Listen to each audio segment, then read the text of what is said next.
Is Falcons GM Terry Fontenot on the hot seat? ESPN touched on this in a recent article and report of theirs, so I want to share what they had to say with you guys here. Welcome on into Falcons Today. Sorry for no live show today. I figured everyone would prefer to watch the Georgia-Notre Dame game instead of me, so I opted not to go live right during the middle of the game.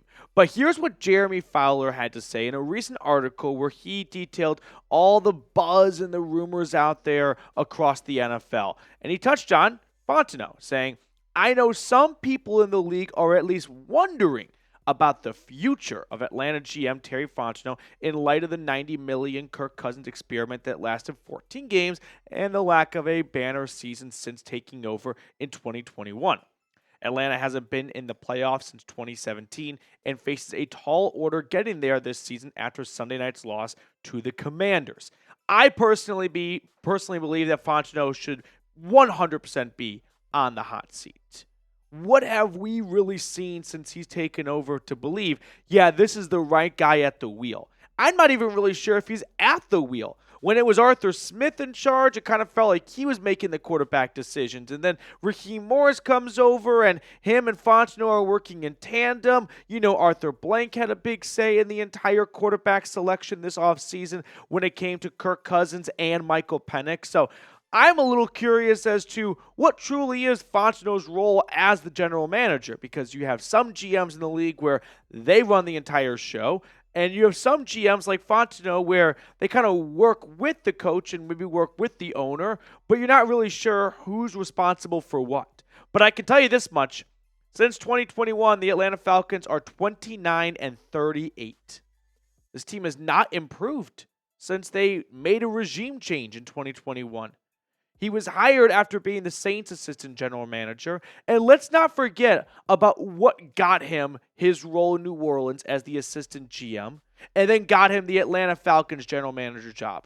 It was all of his years and experience as a scout for New Orleans. A pro scout for a decade, then the director of pro scouting for almost a decade. He has a background of finding talent from the collegiate level and then bringing that over to the NFL level. But my issue with Fontenot is he has not been a very good drafter. This is supposed to be his calling card. And he's got some good picks, but 2 of his 5, in my opinion, came when he was picking top 10. You should have absolute home runs when you're picking top 10. You're born on second, right? You're halfway home. You're picking top 10. So I don't think looking at Drake London and Bijan Robinson as evidence that he's a good GM backs up when a GM should not be defined what they do when they're picking top 10. It should be, what do they find in day 3 of the draft? What should they find in day 2, round 3 of the draft? He's got some solid picks at this spot here. I think Bergeron is an above-average guard. Drew Dahlman and Tyler Algier are excellent day 3 draft picks. But I've got 2 good day 3 draft picks, and then I've got a boatload of bad picks. Kyle Pitts, not a bad football player, but a bad selection 4th overall. Could we agree those 2 sentences are true? Richie Grant, not a good second-round pick. Guy has been a backup all season long after being a starter 2 years ago. I don't think it's fair to say Arnold Ebiketie a bad pick with the way he's played recently, but he was the 38th overall pick in the draft. We're not very far off from being round 1. And he really hasn't lived up to 38th overall expectations. Desmond Ridder, a bust. D'Angelo Malone, Jalen Mayfield. Zach Harrison had to change positions, and he hardly sees the field. Darren Hall off the team quickly. There are not a lot of very good picks here. There's way more bad than good. And for a guy whose background was scouting, I would expect Fontenot to be a really good drafter, but maybe he has some missteps when it comes to free agency or trades, right? Maybe he's better at identifying talent when they're in college, but once they get to the pros and players sometimes take on a different role and whatnot, he doesn't really evaluate them as well as other GMs could. But that's like the opposite. So I'm racking my brain leaving here thinking, well, what does he bring to the table? I thought it was development. I thought it was, a good eye for guys at the college level. And that's not the case. And he definitely has not found the long-term quarterback for this team. So let me know if you want Terry Fontenot to be fired. One big failure that Fowler pointed out was the Kirk Cousins signing. And I can't stand here and say with 100% confidence this goes directly on Terry Fontenot's shoulders. Who knows if Raheem Morris, Fontenot, Arthur Blank, or a combination of the three or a combination of the two were really driving the bus when it came to wanting to go after Kirk Cousins. But I would hope that as the general manager, you have a big say in it. And if you don't have a big say in it, then you should probably get a general manager that you have trust in to have a big say in a quarterback acquisition. So, for that reason, I am going to put some of the blame, if not most of it, on Fontenot. Because either way, he's going to come out of this not looking very good. If you tell me that's not Fontenot, that was the owner, okay. So you have an owner who doesn't want to listen to his GM about signing a quarterback? Or you have a GM who drove the bus on signing Kirk Cousins to a 4-year, $180 million contract with $90 million guaranteed, an additional $10 million coming up if he's on the roster for next year, which he won't be. And it's looking like an absolute bust of a sign. Not looking. It is a bust of a signing. It's $90 million for 14 games of work. $19 million for 14 Sundays. That's an atrocious signing. There's no other way around it. And this alone is kind of grounds for termination. But when you magnify it by the fact that all they've done since they've hired him is go 7-10 and lose. Congrats, they might get to 9-8 this year. For the amount of money they spent on their roster, I mean, just think about some of the signings and the moves they made during this offseason versus Fontenot's first offseason. In Fontenot's first offseason in 2021, I don't think they had a signing bigger than $5 million. Fact check me. I don't think they had a single signing over $6-7 million. This year, they backed the Brinks truck up. They signed Kirk Cousins. They signed Darnell Mooney. They traded for Matthew Judon. They signed Justin Simmons. They made a lot of big signings, and it equated to 2 more wins, going from 7-10 to 9-8. Yeah, that's not going to cut it for me. If you're going to make that big of an investment, you should get better results. All right, before we get on to the rest of today's episode, I do got to give a quick shout out to our friends over at Prize Picks. Prize Picks is the best place to get real money sports action. With over 10 million members and billions of dollars in awarded winnings, Prize Picks has made daily fantasy sports accessible to all. You just pick more or less on at least 2 players for a shot to win up to 1,000 times your cash. Prize Picks puts their members first, so all withdrawals are fast, safe, and secure. Here's an example of some selections for Week 18 if you'd like to play along. Download the app today and use code CLNS to get $50 instantly after you play your first $5 lineup. All of that information is in the comments and description of today's video. Download the Prize Picks app today and use code CLNS to get $50 instantly after you play your first $5 lineup. Prize Picks. Run your game.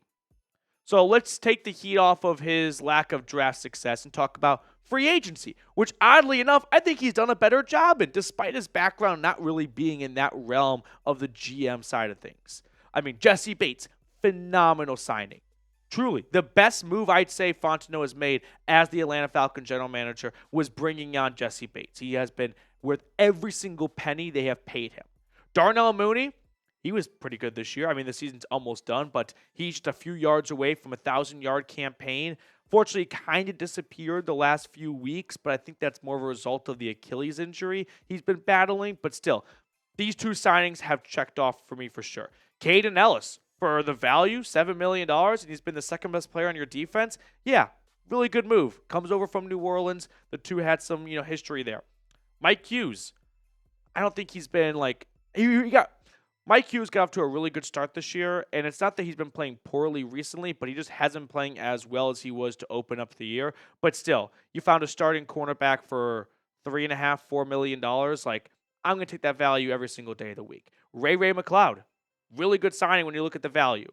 2-year, $5 million, and he's been a consistent number 3 receiver on this team. So he's got some good signings, right? But here's the problem. All of his bad signings happen to come at the same position, and it's the most important position in all of sports. Failure after failure after failure. Mariota, 2-year deal, here for 1 season. Taylor Heineke, 2-year deal, here for 1 season. Kirk Cousins, 4-year deal, here for 1 season. there are a lot of good signings he's made. He's even got some average signings. Like, I don't think Onyemata or McGarry really fall firmly into either bucket. They've got some pros and cons to them. Like, Onyemata's been a good player, but has he been worth $35 million? Maybe, maybe not. McGarry's a little bit of a mixed bag, but Justin Simmons probably hasn't lived up to the hype, but you paid him 1 year, $7.5 million. Like, you kind of get what you pay for a little bit. But when you go back to the quarterbacks, all of that kind of unfortunately outweighs the really good signings you have, like Bates, like Mooney. Because if you don't have the right quarterback, you're not going anywhere. And for Atlanta, it's been a lot of years now of searching for that right quarterback. And Fontenot continues to be in the middle of bad quarterback acquisitions, either in the draft, like Desmond Ridder, or in free agency. So the free agency bucket doesn't really get a green check mark from me because while you do have the Bates and Mooney signings, you've got these signings, and they outweigh those ones 10-1. Now let's talk about trades. Has he been good at the art of winning in trades? Got some good trades, got some, not so good trades. I'm not going to criticize this trade because we were clamoring for them to add a pass rusher, and Fontenot did. So I don't think it's fair to criticize someone for something that unanimously everyone was pretty much on board with. It just didn't work out for Atlanta, but I'm not going to be too harsh on Fontenot for this. The next trade, Ridder, I'm kind of going in like a chronological order here. Ridder for Moore. I mean, unfortunately, with an injury to Rondale Moore, we'll never know what could have been, but that's not something to hold against Fontenot. He got something for Desmond Ridder, so congrats. Like, I won't be too upset. We'll skip over like some of the minor trades. There was a Catavia Street trade, a Van Jefferson trade. Those were, very small transactions. Jeff Okudah was a little bit more noteworthy. Ultimately, it didn't work out for the Falcons, but they didn't give up a whole lot, so I'm okay with the 5th rounder for the upside of a guy who was taken 3rd overall by the Detroit Lions. Like, I don't think this is a bad deal for Atlanta looking back. The Calvin Ridley trade. Obviously, that has its whole, side tangent of everything off the field and whatnot, but you ultimately walked away with a 5th and a 3rd round draft pick for a player that just wasn't going to have a future in Atlanta anymore for off the field issues, and I think that's it's not a bad haul to get. So could have been a 2nd if Ridley went back to Jacksonville. Ultimately, he went to Tennessee, so we'll take a 3rd. The Matt Ryan trade. I mean, moving on from Matt Ryan in your 2nd year as the general manager, that's a bold decision. There's no doubt about it. But it was a decision that had to be made, and I think with the way Matty Ice played in Indianapolis, we'd all agree that the Falcons, won this trade. Julio Jones requested a trade, and he got one very early on in Fontenot's tenure as the GM, and Atlanta definitely won this deal. Julio was in Tennessee for 1 season, and they got a 2nd and a 4th out of it. So, yeah. When it comes to trades, I have no real beef with Fontenot's deals because a lot of them we all were either on board with, or if they didn't work out, it didn't cost you a whole lot. I'd rather have a GM that, swung and missed a couple of times than just sat on his hands and never made an acquisition because he was clinging on to draft picks that really did not amount to anything because he hasn't done a very good job of drafting. So Fontenot, I don't think is the worst GM in the NFL, but he is what his record says he is. He's slightly below 500. If you rank all 32 GMs, he's probably between 16 and 20, right? And ultimately, I would like to strive for a little bit more, personally. You could do worse, but you could definitely do better. Before we sign off, make sure to hit that thumbs up button down below if you haven't already. We're on a little bit of a heater here. We have 7 straight videos with 300 or more likes, so I really appreciate everyone who consistently likes the video. It does go a long way to boost the channel, so go ahead and smash that thumbs up button.